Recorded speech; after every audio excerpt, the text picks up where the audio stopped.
Welcome, and thank you for coming and this, giving me and Emma the opportunity to speak at this prestigious location. It's really quite an honor for us to do this, so thank you for that. I'm going to talk you to introduce the subject a little bit, and then we'll move to Emma and then back to me again. So, a little bit of history. In 1860, this exact item was the parliamentary candle. It's the reference for light. It goes back to 1860. All optical radiation measurement was traceable reference to the amount of light this candle gave. It's a spermageti whale oil candle. But it took nearly 100 years for us to change the definition of the candle, the candela, the SI base unit, so that it could be realized in terms of a detector, an absolute detector. And it's really quite surprising because, in the 1890s, two scientists, an individual Kuhlbaum from our equivalents in Germany, and Angstrom in Sweden, who was working on the sun, built absolute electrical substitution radiometers, which is essentially the basis of what we're going to talk about today. And they built those which would have had the performance much, much better than measuring a light source like the candle. What are these electrical substitution radiometers, you may ask? Well, in essence, it's comparing the heating effect of electrical power with optical power, or actually the other way around. And if you think of it, if you put light, energy onto something, anything, it will warm up as it's absorbed, and you can measure that temperature rise with a thermometer. You can switch off that optical power and then put electrical power, electrical heating to that same surface, warm it up to the same temperature rise that you measure with the thermometer, and then you can say, same temperature rise, therefore my energy in from the electrical equals the energy in from the optical, and I can measure electrical power very, very well and very easily, so I have equivalence. I have an absolute detector comparing optical power with electrical power. And that's really what this is all about, electrical substitution radiometry. But what we did, my colleagues back in the late 70s and early 80s, we cooled this whole thing down to cryogenic temperatures, to near absolute zero, minus 270 degrees centigrade. And by doing that, you gain about a factor of 1,000 in terms of sensitivity. So you can build a cavity to absorb the radiation almost totally. And you can use superconducting leads, so there is no loss in those electrical leads. So you have the near-perfect detector, the near-perfect observing system. And they built that, and you can see it's not a small beast. It was on brick walls, and it was to measure temperature and the Stefan-Boltzmann constant.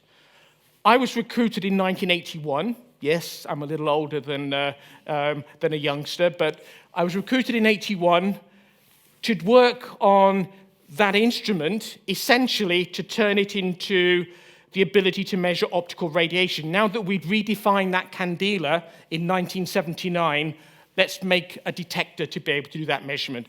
Unfortunately, it wasn't possible to use and tailor that instrument. It just wasn't going to work. It was overused in making temperature measurement. So you see a younger version of me there with a new instrument that we designed and built, optimized for optical radiation measurement. And we achieved about a factor of 100 improvement in terms of performance. So that's an enormous improvement, way beyond what we needed. Let's be honest, we did not need a factor of 100. But there was a community that did, and that was the people trying to measure energy imbalance of the Earth, the change, the difference between the amount of energy coming in from the sun and the amount of energy coming off from the Earth, and that difference effectively being climate change, or the cause of climate change. And so we couldn't fly something like that into space to do measurements. It's just clearly not practical. But we were fortunate that there were, as a new technology, a mechanical cooling engine, a fridge, effectively, was developed that allowed us to pump heat out and replace liquid cryogens with a cooling engine, something that pumped it out. That started to give the opportunity, and to be honest, it created the dream that said, maybe we could fly this into space, link laboratory measurements like Kerlbaum was doing, like Angstrom was doing for measurements of the sun, and actually start to also make measurements of the Earth so that we could address issues like climate change. So what we did, we built an instrument, smaller version. In fact, this is a replica of that instrument. You can have a look afterwards. And it's now sitting on a platform in Davos, where the World Economic Forum is, just up one of the back streets around the corner. No one will know it exists, but this is the world reference for solar energy at the ground, and that instrument is there. And where we're moving now is looking to take that beast, put it on a satellite, launch it in the early 2030s, hopefully very early 2030s, so that it can be the reference for climate in the future and the reference for satellites. Unleashing the power of satellites for climate change. That is our goal, that is our vision. So today, we, Emma Williams and myself, want to try to take you on a journey where we can look at some of the measurements and the issues that need to be measured, some of the challenges that we face in getting there, and some of the solutions and effort that MPL is doing to try to reduce or to try to improve the confidence in decision-making. And yes, I'll tell you what truth really is going forwards. Thank you. And so to Emma. Thank you, Nigel.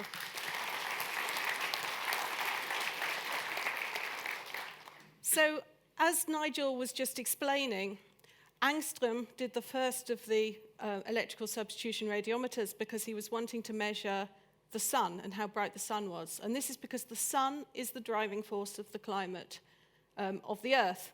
So the sun is irradiating the Earth, it's heating up, and it's emitting infrared radiation. So I'd like you to think about, what do you think the temperature of the Earth would be if there were no atmosphere?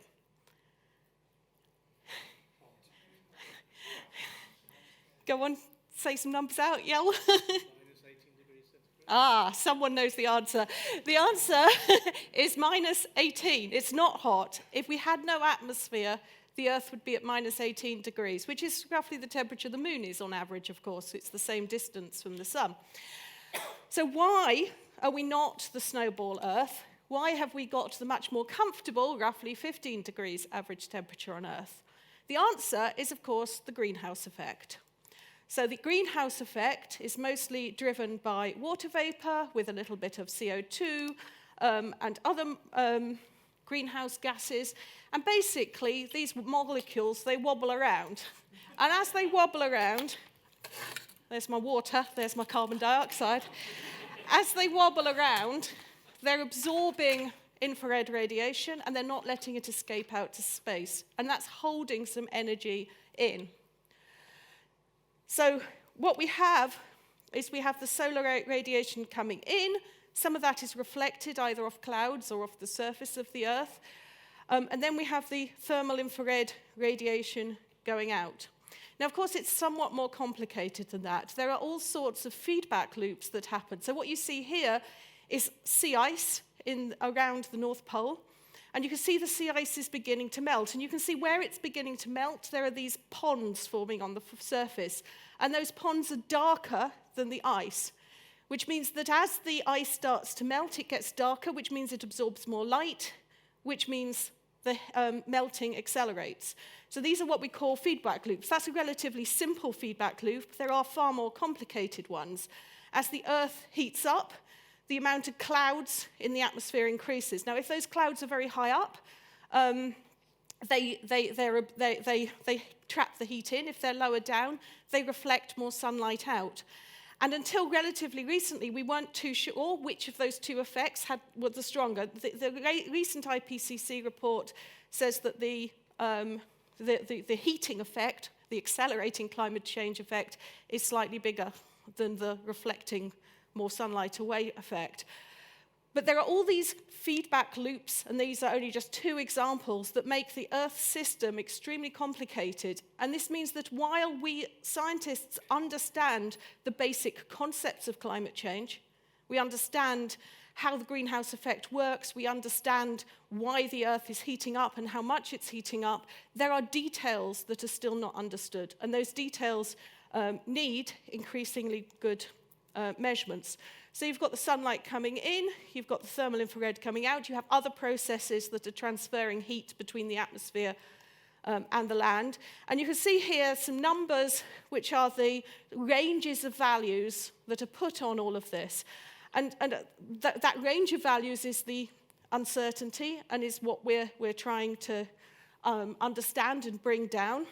It's interesting to note that during the period of the Maunder minimum in the 1660s, when there were no sunspots, the sun is believed to be about 0.3% dimmer, and that was enough for the Thames to be freezing every winter. So tiny changes in these numbers can have a big impact on the climate, so trying to reduce that range. But fundamentally, we have an imbalance of about 0.7 watts per square meter. So that's more energy going into the Earth system than going out. And that's a bit like one of these candles on every square meter of the Earth all the time. And that doesn't seem very much, but it all adds up. And so where is it going? Well, actually, almost all of it is going into the oceans. Almost all of the excess heating is going into the oceans. And this is where I should be able to click on this wonderful globe and pull up a ocean data set. Sea surface temperature. So you can see in this globe the rising sea surface temperature over time. And that temperature is rising because of the 90% of this excess heat that is going into the oceans. Small amount is then going to melt ice or heat up the land, and only 1% of that excess heat is going into the atmosphere. So when we say that we've already seen a temperature rise of 1.1, 1.2 degrees in the lower atmosphere, it's of that 1% of the energy that the Earth system has been gaining. And what does all of this mean? Well, on the left-hand graph here, you can see the energy inventory. And you can see that that candle per square meter on the Earth since, in this case, the 1980s on these graphs, has added up to 500 zettajoules of excess energy. Now, to put that into perspective, all of humanity's energy use is about half a zettajoule in a year. So all of that excess energy, and you can see from the graph that almost all of it is going into the oceans, into the different layers of the ocean. Now, what does that do? Well, it's heating the oceans up, as this data set shows. It's also increasing the sea level. So this graph, this data set here, is showing how the so-called sea level anomaly, which is measured by a satellite pinging a radar down. And I have here an image of that graph on the left, which is the sea level rise. This is the real scale. So basically, since 1994, which is the year I went to university, global sea levels have risen this much. Now think about how big the oceans are. That amount of rise has happened across the whole oceans, and it's different in different locations, and it's changing. And we find this out from these radar measurements that are being demonstrated here, and then we try and understand it, because what we want trying to do is to ensure that we fully understand the climate change so that we can predict the future, so we can ask questions like, when do we need to build a higher Thames barrier? We need to understand that we understand all of this. And what you can see on the right is the different components. They can measure how much, or they can estimate how much energy has gone into the oceans. And that energy heats the oceans and therefore expands the oceans, because hot water takes up more volume than cold water. You can see things like the melting of the ice. You know how much energy has gone in. You know how much ice has been melted and how much of a sea level rise you've got from the volume of the ice. And you add all of that up, and you can compare it to the the measured global mean sea level rise from the satellites. And you can see these are the uncertainties. This is how sure we are about it. And you can see there's a slight difference, but it's within the uncertainties. So one of the research projects that I have at the moment has been to look at how we can understand better that difference by thinking about all the things involved in that radar measurement of the satellite. So I hope I've given an impression that the Earth itself is quite a complex, interrelated system of systems where you have all of these things happening, you have all these feedback loops, and we as scientists understand an awful lot of this, and we understand the big pictures, but there are details that are not yet completely understood. But if we think the Earth system is complex, that's nothing compared with human society. Human society is even more complex, and there are feedback loops in human society. The decisions that we make, the choice about whether we travel in a plane or a train, the choice about how we heat our houses, these are based on scientific things, but they're also based on all sorts of other social aspects. So how do you tackle a situation like climate change? We called our talk Unleashing Satellites for Climate Action. How do you have climate action in a world where you have a complex Earth system and you have a complex human society? Well, there's a lot of people who've done thinking about what is needed to respond to complex systems problems. You need a holistic approach, one that considers the entire system. It's no use looking at little bits and looking for the magic solution that's in only one part of it. You need multidisciplinary collaboration. You need to bring in a diversity of perspectives, and the more multidisciplinary, the better. You need an adaptive strategy, something where you can continuously evolve it, you can handle unexpected events, and you can change course if the course you're going on. We have only got one chance at this. The next 10, 20, 30 years are absolutely critical. And we've only got one chance at them, so we need to be adapting our strategy as we go. And the only way that all of that is going to work is if we have continuous learning with active monitoring of all the feedback systems, so we can understand how our actions are affecting the climate. So how do we think about that? Well, the hope is, in an ideal world, we have climate policies like we will achieve net zero by 2050, policies like the Paris Climate Agreement, policies that we may have as individuals to reduce the carbon footprint of our own homes.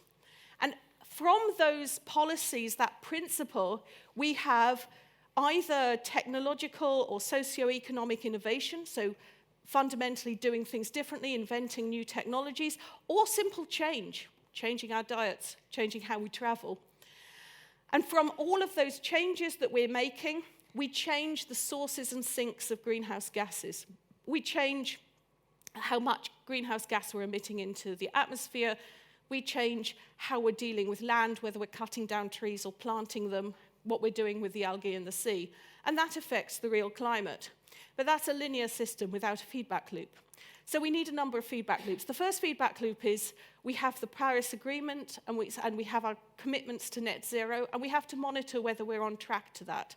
Now, at the moment, the climate inventories or the greenhouse gas inventories tend to be done with basically counting the land we have and what it's being used for and making certain assumptions.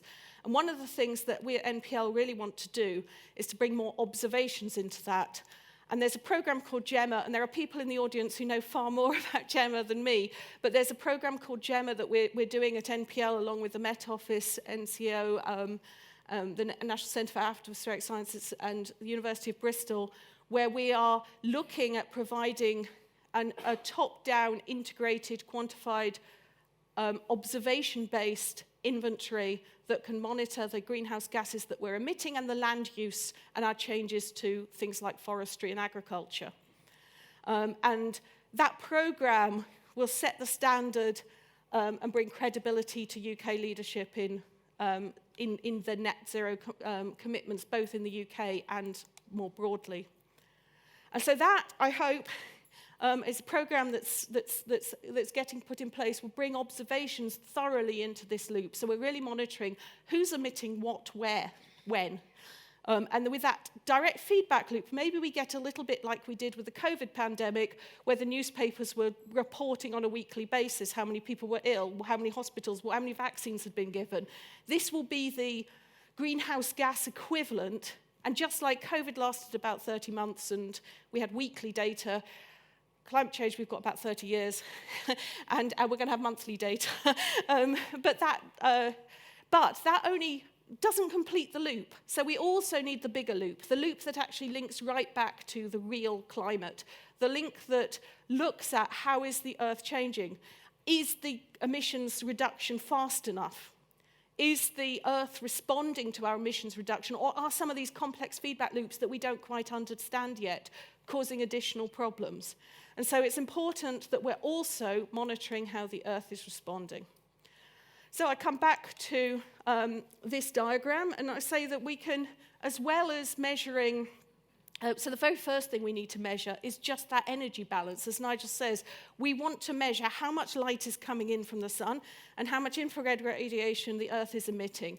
And there's going to be 3 satellites, Truths, along with IARSI, Next Generation, and Forum, that are going to make these measurements in different spectral regions. So Truths is going to measure the sun and the Earth in the reflected solar light, IARSI in the mid-infrared, or in the shorter infrared, and the Forum in the longer wave infrared, measuring the Earth energy balance, measuring the big picture of it. But as well as measuring the big picture, we want to measure the details. And here are some of the 55 so-called essential climate variables that the Global Climate Observing System says we need to measure.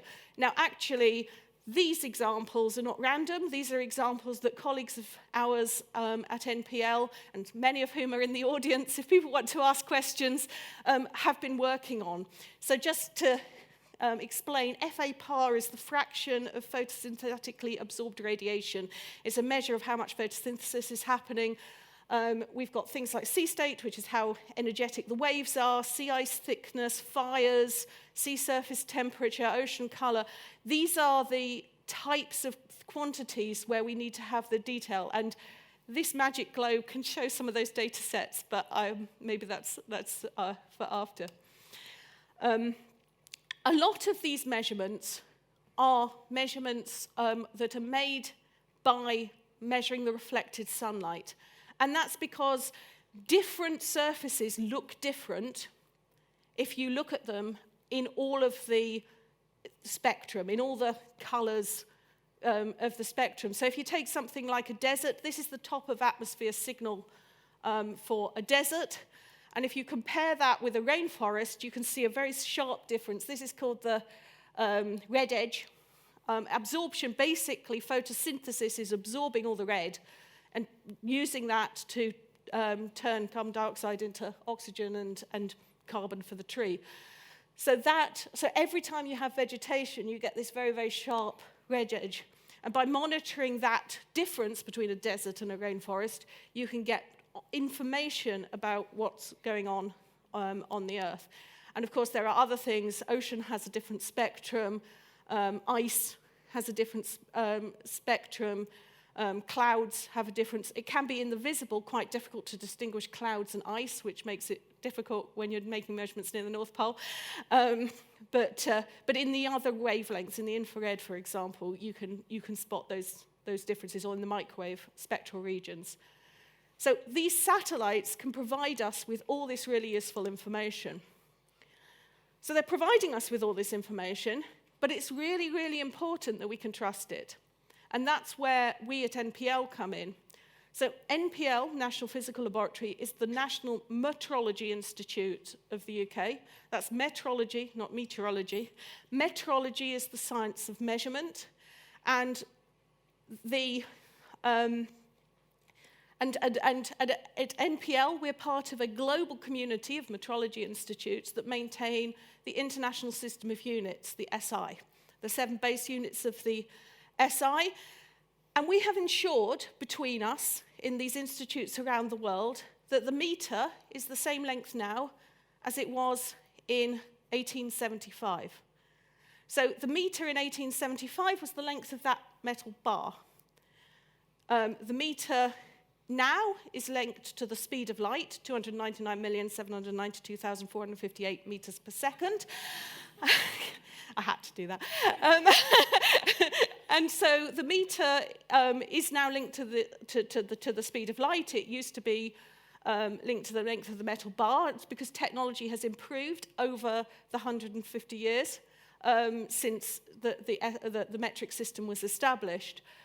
And actually, in 2019, all the SI units were redefined according to these constants. And unfortunately, I can't run off the rest of them.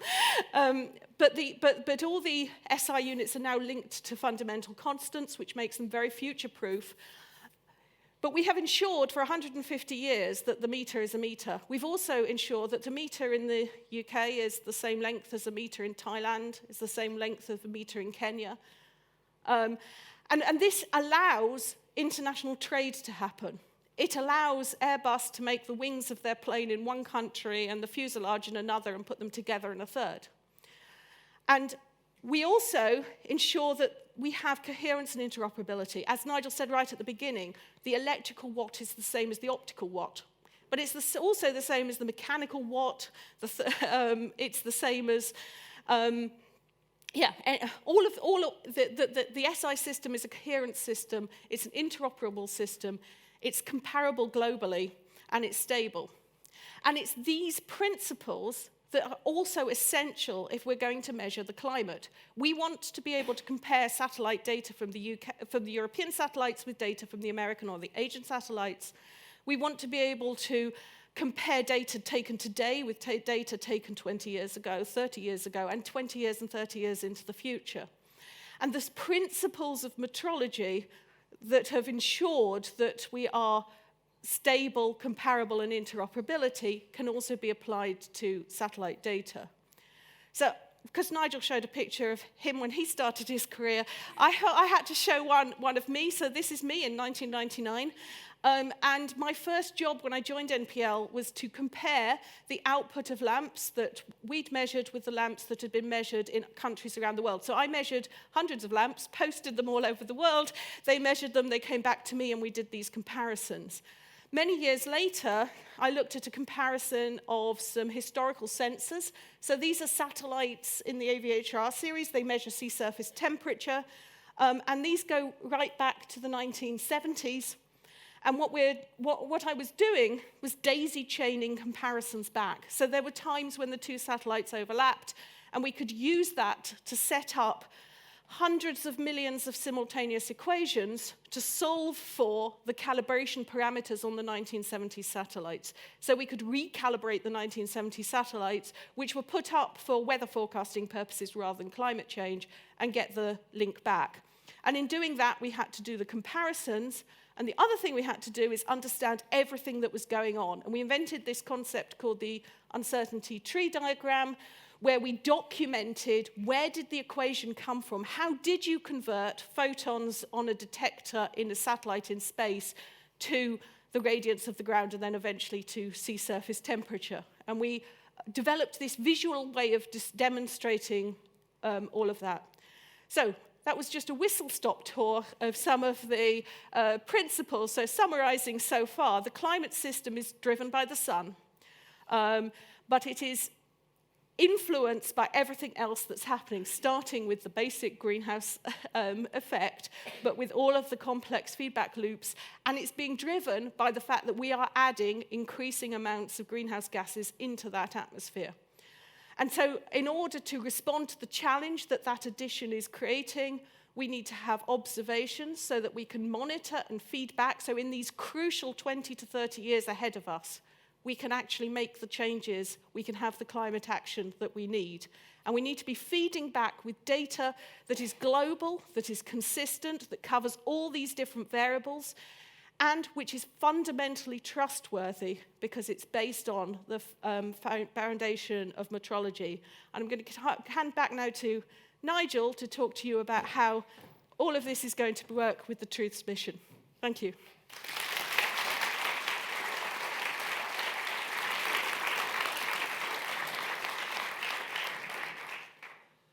So I'm now going to try and give you a quick overview, quick, long, however you interpret it, about a mission called Truths. Now, this mission called Truths is something I came up with some 22, 23 years ago as a concept. It's the dream that I referred to earlier. And what it is now is it's a mission that is a UK-led mission being implemented by the European Space Agency. It's being built by an industrial consortium led by Airbus UK. And we're doing it in partnership with Greece, Switzerland, the Czech Republic, Romania, and Spain. And it's a mission explicitly to try and provide this reference in space to support the climate emergency. So, So what does Truths actually do? Well, first, it takes this benchmark reference of the planet. What's a benchmark? Well, it's really a measurement from which we are so confident of its uncertainty that we can rely upon it and make change measurements against it so we can detect change in as short a time as possible. So it's the reference from which we need to measure change. The smaller the uncertainty, the easier it is and the earlier it is that we will be able to detect that change. We want to measure incoming solar radiation. We've talked about it a few times now, that in the end of the day, any change in the output of the sun, hotter or cooler, is going to impact our climate. It might be to our benefit, it might be even worse to our detriment, even on top of what we're doing ourselves. So we really need to know what's happening with the sun. And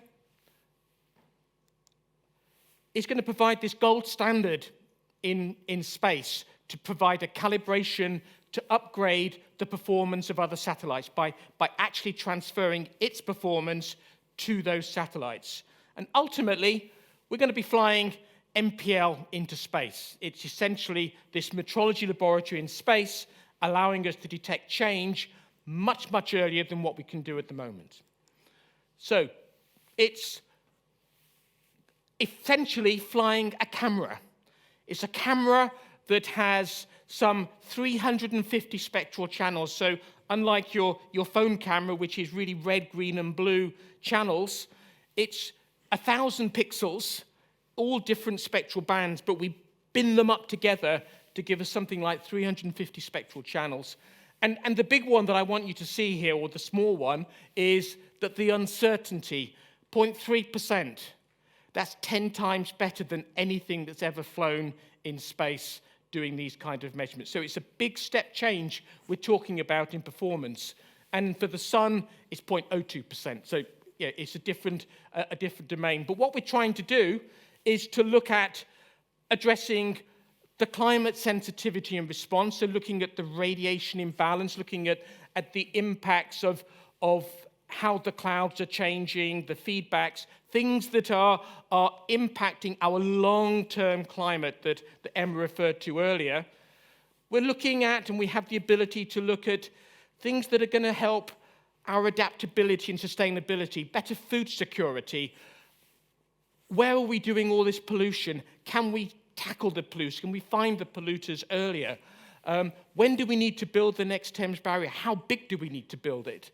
And also looking at trying to help and support the mitigation actions, so supporting how we measure CO2 emissions, supporting how, and in fact actually measuring in some cases, the actual methane emissions, the leaks that are happening, looking at the sequestration, the natural sequestration of carbon in the oceans through phytoplankton, through the forests, and also looking at the change that we're making in land cover. Some of it is helping us to absorb energy emissions, and some of it is driving emissions. But it's mapping that out globally so we can understand the planet, and doing it at a spatial scale of something like 50 meters. So that's, think about 50 meters over the whole planet at that kind of resolution. It's tough, and it's our friends at Airbus who are making this happen. So I applaud them. And so why we have all of these channels? Well, it's, as Emma said, it's really so that we can get this spectral detail. And here you see the coarse level of spectral detail, but I could pick one of these, like the rainforest, and drilling down into finer spectral detail, I can tell what type of tree it is. I can tell whether that tree is healthy. I can tell whether a crop is ready to be picked or whether it's stressed. So there's fine detail in that spectra, which is the greater the accuracy you have, the lower the greater the confidence we have, the earlier and easier we can detect those subtle changes and so subtle parameters. So how are we going to actually achieve this 0.3%, this miracle number that we're talking about? Well, let me talk to you about establishing the SI traceability that we do on the ground, first of all. So we have this camera, this HIS it's called here, hyperspectral imaging spectrometer, but it's a camera. Essentially, it's a 2D array of detectors, and where with your iPhone or your Samsung, each of those is essentially a cluster of red, green, and blue filters. You have a whole set of clusters giving you the image and the color information. With this imaging spectrometer, what we have is we have a spectrally dispersed, a prism that is splitting the light into all of the different colors, and they are dispersed in that dimension of the array. So each of those pixels is a different spectral color, a different spectral band. And what we have in this dimension is the spatial dimension. So each of these is 50 meters. There's 2,000 of these pixels. So it's a 100-kilometer swath that we sweep out. And what we have is one of the advantages of satellites or aircraft is we get a line, but we effectively can scan that line by actually moving our satellite or aircraft over the ground. So we build up the image as we scan in the direction. So we get spectral in one dimension, horizontal in the other, and then we get the third image bit by actually moving the whole thing forward. So what's our reference? It's this cryogenic radiometer. We've talked about it at the beginning. It's the comparison of electrical and optical power.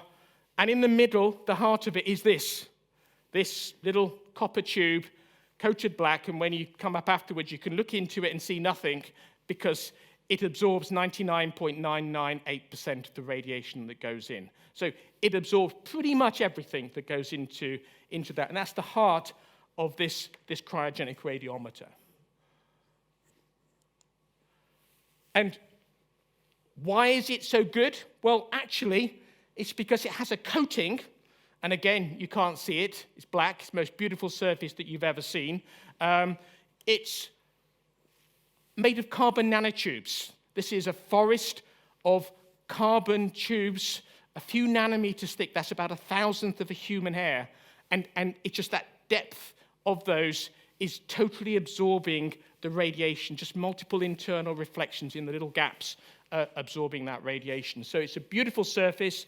British company that makes it, Surrey Nanosystems, and it is helping to make this cavity really, really black. So what do? Well, we have a laser as our source of radiation, monochromatic beam, convenient, that we can put into that cryogenic radiometer, measure its power by substituting electrical power, so we know the power of that beam.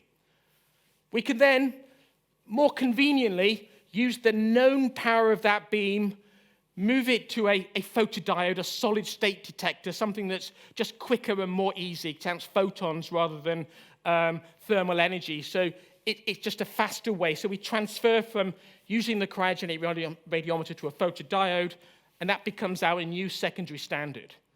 And then we can use that as our new reference power. And what we've built at MPL is a facility to calibrate satellites. And that facility, you see it up there, essentially is a set of optics, but largely it's a hollowed out sphere, a football, the inside of the football painted white.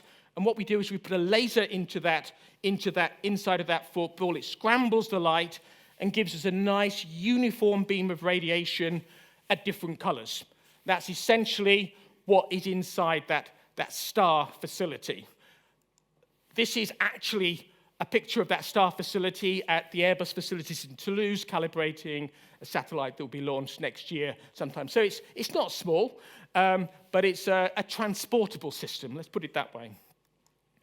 And then we use that star system to illuminate the camera, and we can calibrate the camera because we know what the power is of that beam because we've measured it to that photodiode. So what do we do in space? Well, we've got that same camera. This time we're using that camera to look at the Earth, the Moon, or the Sun, trying to measure the radiation from those entities. And we're going to mimic, broadly speaking, that traceability chain on the spacecraft. So what do we have? We have our cryogenic radiometer, our ZAR. You see it here, the heart of which is this. So this little tube is what makes the difference. We have that ZAR, which is giving us our SI traceability, but we can't fly a suite of lasers to give us all of that radiation in space. It's just not plausible.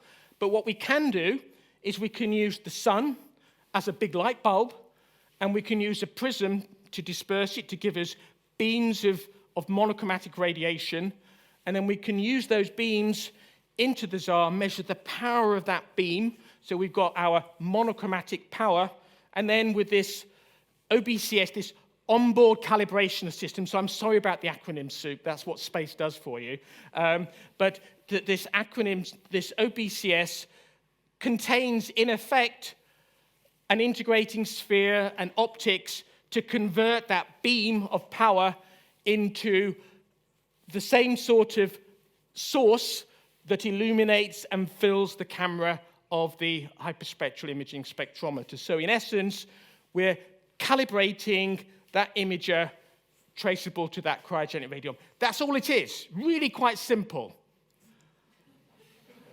So this is the challenge. You know, it's simple-ish, but you've got this trade-off for space. You've got a limit in terms of volume. You've got a limit in terms of mass. You've got a limit in terms of reliability. We can't go back up there and tweak it and re-prepare things or do anything once it's launched. We've got to know that when that goes up there, it is going to last for 10 or 15 years without failure. Anything fails, we all fail. So that's why space is expensive, because of that confidence factor of being really, really confident it is going to work. It's about a 1.25 meter cube entity. Ultimately, it's this.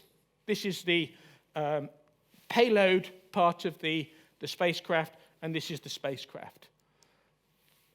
So one of the things we're doing at MPL is we're building this traceability diagram. We're doing the uncertainty analysis of the mission and not explaining it, but it's just illustrating it there. And I just want to point out something about the data.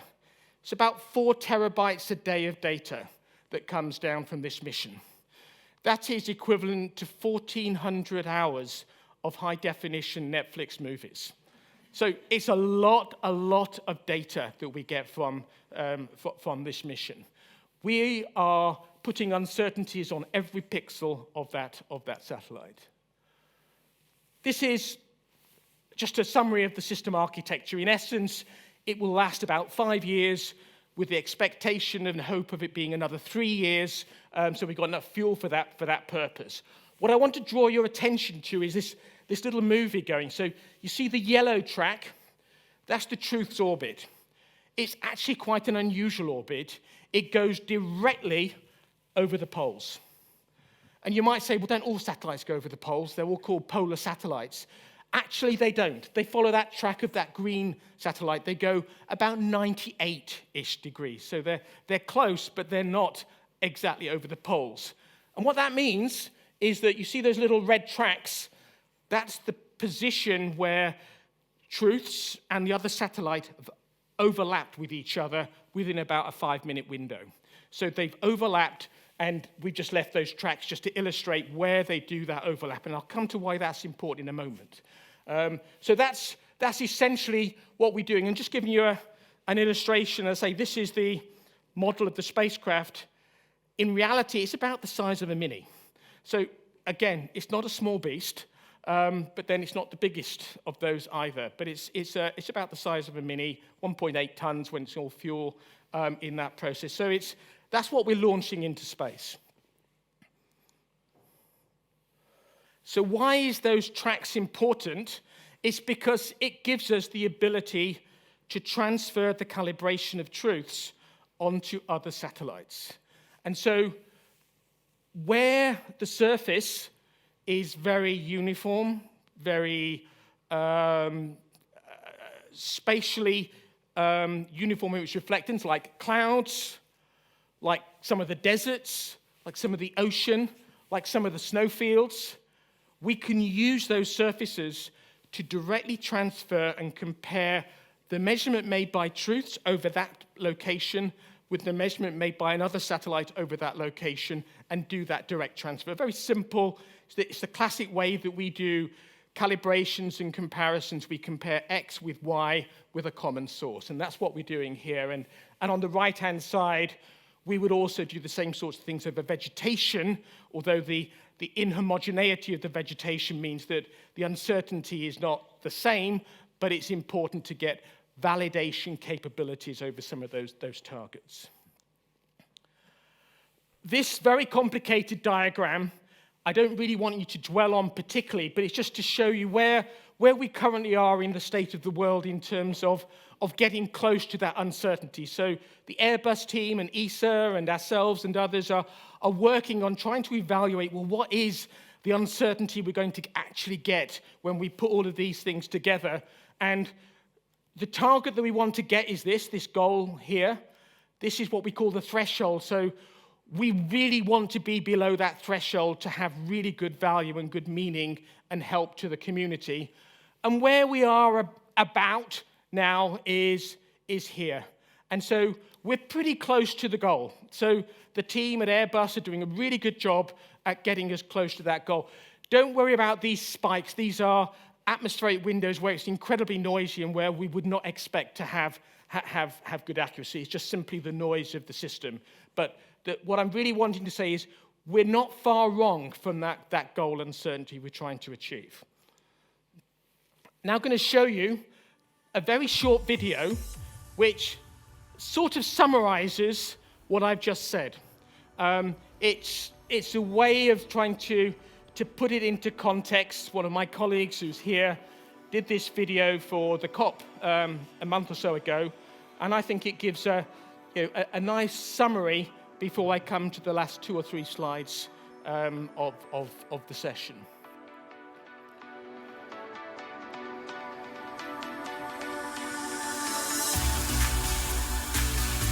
And I hope you get the picture from this, that it's, we're talking about MPL, we're talking about the UK, but it's a global system. What we're wanting is the global community to work together, and we're trying to work with that global community. Hopefully the UK leading, but trying to build an interoperable, a harmonized system, working together with all the different teams around the world to try to build a system that helps everybody have confidence and belief and trust in their data. And we do this through committees like CEOS, the Committee on Earth Observation Satellites, which is the International Committee of Space Agencies. And so Truths is building this. This is the ESA mission. Should be launched in 2030. We've talked about the onboard calibration system. We're calling this type of satellite a SITSAT, an SI traceable satellite. It's a new class, a new concept of satellites. And here you see that whole illustration of how these 2 satellite tracks overlap with each other, with Truths passing over the track of the other satellite, being able to transfer its calibration during the times that it is overlapping.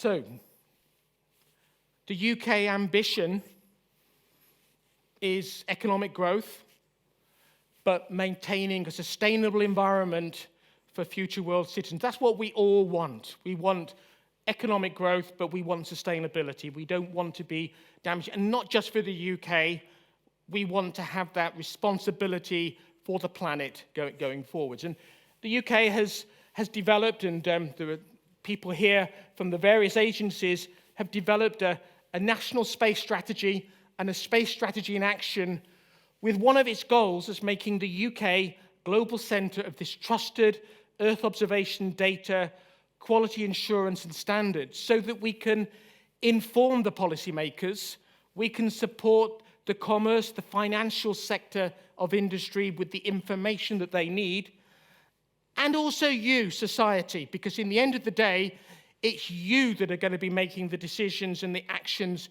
to make a difference, and you want to know that you're doing that with the reliability and confidence that it's making a difference. That's what satellites are there to do and try to address these issues.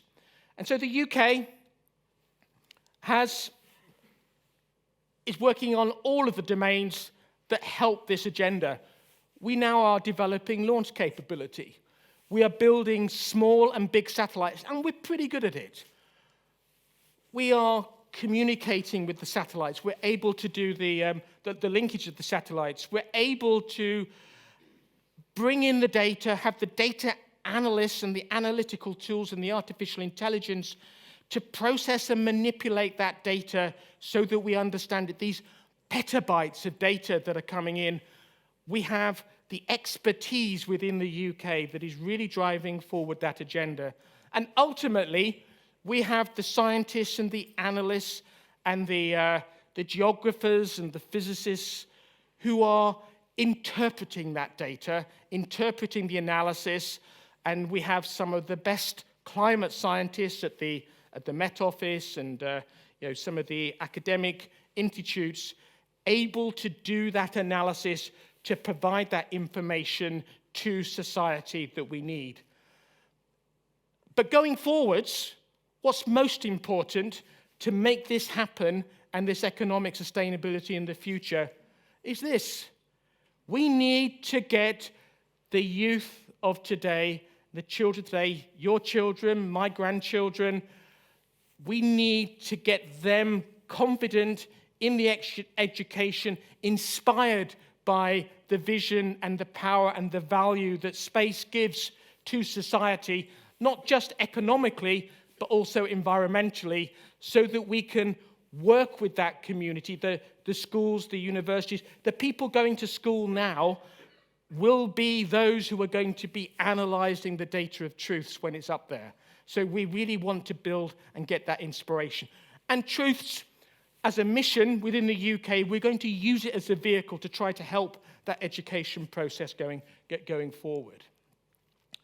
So where are we? Well, this is a vision of the future. We have all of these satellites. We have the European Space Agency Earth Fleet. We have the NASA Earth Fleet. We have all of these constellations of small satellites, these microsatellites from the commercial sector, and we're all trying to address this complex Earth system.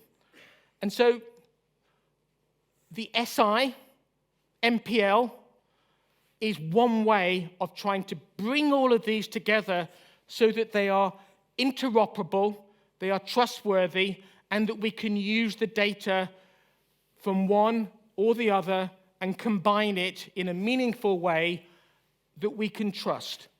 And I hope that I've illustrated that the icing on the cake, the fundamental that's really going to do this, is when we launch this mission called Truths in first quarter of 2030, which will really revolutionize space and look towards unleashing the power of satellites for climate action. And I leave you with a thank you. And if you're interested to look at some of these things in more detail, please go to these QR codes, click on them, whatever. And in particular, I want to point you to this one. not just because I speak on it, but because if you go to it and you click on it, on each of these different buttons, you can get a story from different people involved in the building of a space mission to try and get their views and their message and their understanding of what it's like to work on a satellite and on a space mission. And I think you'll find it quite interesting and revealing to hear some of the tales and the stories, because it's not just science, it's communication, it's accountancy, it's the legal profession. It's all required in this space domain. And with that, I'd like to thank you for listening and your patience, and Emma as well as part of that process. So thank you.